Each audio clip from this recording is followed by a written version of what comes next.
Hey everyone, so today I'm going to be using my new Tumbler press. I've only tested it out a few times, but I did it to get the correct times and stuff for y'all.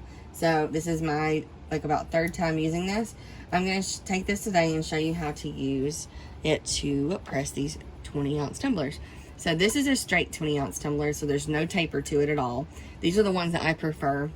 I've actually not even used the taper ones because I just feel like they're a headache because you have to have your design slanted correctly and all that. So we're only using the 20-ounce straight. So that's what I'm going to use today. And I do purchase mine in bulk. Well, I guess it would be bulk, 25 per case. So I am looking for a new supplier right now. But anyways, we have a few left, so that's what we're going to do today. And I got this press. I don't know how to say it, so please forgive me if I'm saying it wrong. Sassy Dame Designs. She is on Etsy. I don't know if she has a website. I'm sure she does. But she's on Etsy. And I researched these, and I was told by a few people to get this because I did try the convection oven. For me personally, it did not work. I tried everything. I watched tons and tons of videos. I watched different TikToks trying to figure out how to make the convection oven work correctly. But I continued to mess the cups up. So I just got aggravated and I said, I'm not going to do this. I'm going to buy a tumbler press. This was the best purchase I've made in a long time. This thing works awesome. And as long as you have your temp and your time set right, which I'm going to show you what personally works for me today. You can see here I have it at 400 degrees and for 45 seconds. So I'm going to show you how I tape it. I'm going to show you from start to finish what I do and how to do this. So like I said, I got this from Etsy. They all pretty much are the same price. If you go anywhere, they're around $400 for these, $300 or $400. I mean, unless you purchase it from overseas. And have a supplier over there. If you buy it in the United States, they're going to be all about the same price. Anyways, this one works great. It heats up immediately. So there's a button right over here on the side. And I'll go ahead and turn it and kind of see if I can show you. I don't want to take this off the stand. So there's like a button. I like this, but I also don't because I've bumped it a couple times and just knocked it loose. Not locked it loose, but like knocked it off. And so it turned off. But if you touch it again, it pops right back on. But it's pretty simple. So we're going to start with the tumbler. Also, it has these adjustments in the back, just like your regular heat press, that you can use this for 30-ounce mugs, 20-ounce mugs, or tumblers. You can also use it for coffee mugs. Basically, any kind of cup, I think, will fit in this one. Don't quote me for sure, but I'm pretty sure it's what it said on the website. 30-ounce, 20-ounce, and also different coffee mugs. And I feel like this would probably work for those new glass jars that have the bamboo tops that are really popular right now. But I'm sure that's what it'll work for too. But I am ordering some of those to try. I took the lid off. I don't wipe it down with anything. If you want to, you can, use a microfiber cloth just to kind of get the spots off. Just because the oil is from your fingers. So I'm going to go ahead and print my image now. I'm going to go to the computer and show you what I'm printing and show you the measurements that I use. And the trick to this is I found somebody else's video on TikTok because I did try different settings when I was testing this out prior to videoing this for you. I originally started at 360 and I did it for like 60 seconds and rotated it 180 degrees, the cup, and did it again. And I was finding there was ghosting on the top and on the bottom. I'll show you a cup right now.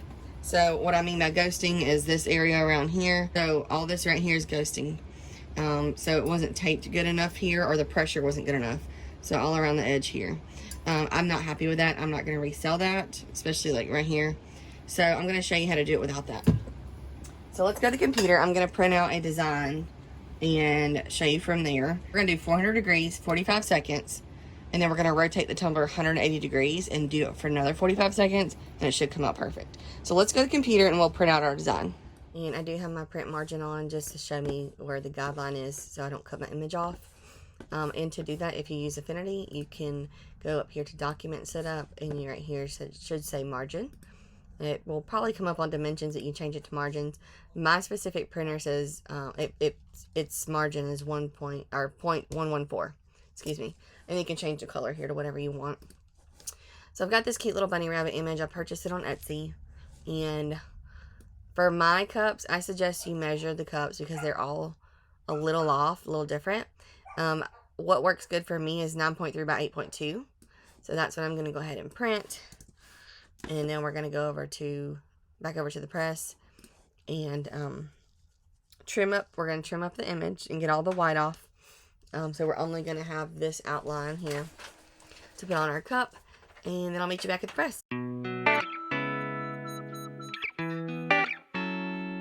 Okay, so our press is heated up to 400 degrees.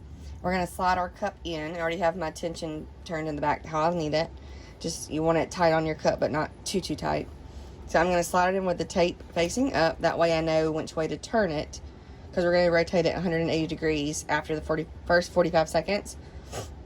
So we're going to put it in like that. I'm going to go ahead and press it. It'll press for 45 seconds, okay? Sorry. And then we're going to go, now the press is a little bit lower, it's fine. We have these heat protectant gloves. Actually can't find the other one, I can only find one. So I have my little oven mitt that I use it for in the craft room here now. I don't use it in the kitchen anymore. So after this first 45 seconds, we're going to rotate our cup 180 degrees and let it press on the other side. There is a small gap right here. So that's just, I mean, I guess that's just part of it. I did try to tighten it tighter when I was practicing with it a few days ago, and it seemed like it squished it and it made it kind of ghost, like it just had a gap on it. So we don't want that. So we're going to go ahead and open it now because it's about to go off. I'm going to take the cup. I'm going to rotate it 180 degrees. So the tape's going to be at the bottom. Slide it right back in, and we're going to press it another 45 seconds. And then we're going to be done. And then we'll peel it, and I will show you how pretty it's going to be.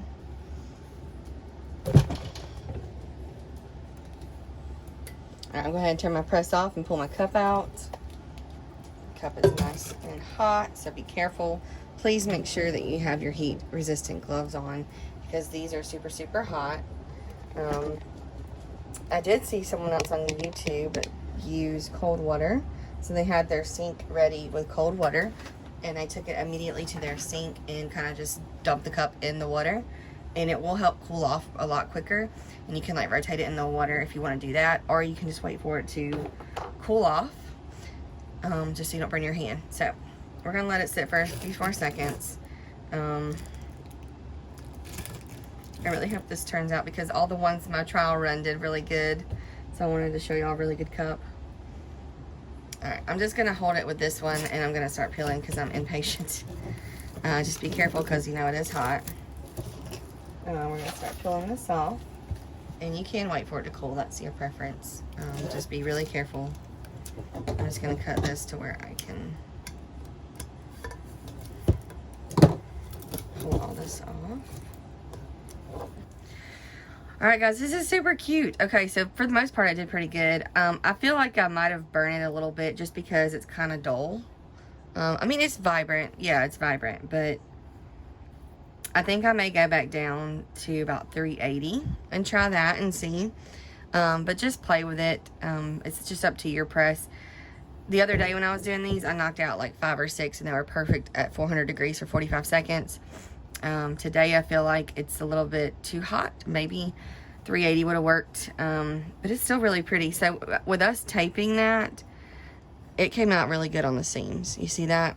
As long as it's nice and tight. Now all this stuff, that's part of the design, how it's like blue like that, because you can see that's just the way the designer made that. So it's nice and crisp at the top, and I feel like that's part of the design too. Even, I'm pretty sure that is, because it looks the same color. So we did pretty good on the tape. On the bottom, I think we did pretty well too. I don't see any issues with the ghosting, as far as like this cup that I showed you earlier, how it has you know, these little spots here.